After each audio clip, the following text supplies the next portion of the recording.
রেস্টুরেন্টের মতো চাউমিন খেতে গেলে এইভাবে ঘরে বসে চাউমিনটা বানিয়ে নিন। ছোট থেকে বড় সকলেই কিন্তু পছন্দ করবে। অসাধারণ খেতে লাগে কিন্তু। বাইরে কিনে খাওয়ার থেকে ঘরে এইভাবে একবার করেই নিন না। তার জন্য জল ফুটিয়ে বন্ধ করে গ্যাসটা, তার মধ্যে নুন দিয়ে চাউটাকে দিয়ে দিন। চাউটাকে দিয়ে 5-6 মিনিটের মতো রেখে দিন। এই যে 5-6 মিনিটের মতো রেখে দিলে এই রকম হয়ে যাবে।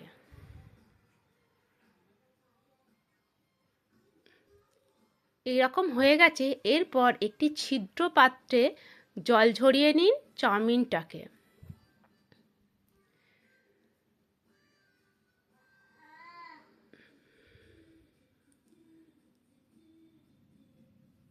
ছিদ্র পাত্রে তুলে নেওয়ার পর একটু ঠান্ডা করে তার মধ্যে ভালো করে তেল দিয়ে দিন।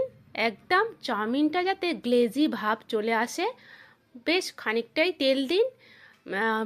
চাউমিনের উপরে বেশ যে গ্লেজি ভাবটা আসে, সেই গ্লেজি ভাবটা যেন চলে আসে। এরপর চাউমিনটা করার জন্য আমি কিছু সবজি নিয়ে নিয়েছি, বাঁধাকপি, পেঁয়াজ আর গাজর।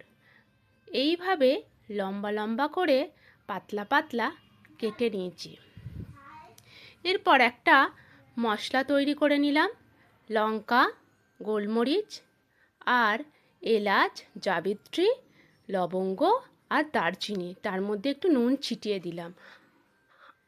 হালকা ফ্লেমে এটাকে নাড়াচাড়া করে তুলে রেখে গুঁড়ো করে রাখতে হবে। এরপর আমি যেহেতু এগ চাও করছি, তাই আমি 3টে ডিম নিয়ে তার মধ্যে নুন দিয়ে ফাটিয়ে নিয়ে ডিমের ভুজিয়াটা করে নিচ্ছি।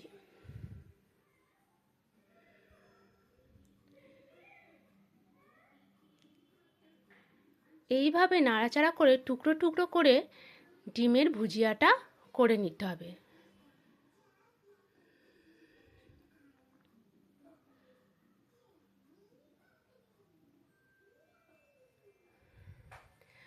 আমার ডিমের ভুজিয়াটা কমপ্লিট হয়ে গেছে। এরপর একটা কড়াই বসিয়ে একদম অল্প তেল দিতে হবে সবজিগুলো ভাজার জন্য। একদম সামান্য তেল। আমরা ঘরে যেই চাউমিনটা করি অনেকটাই তেল দিই, কিন্তু রেস্টুরেন্টে কিন্তু এইভাবেই করে। অল্প তেল দিয়ে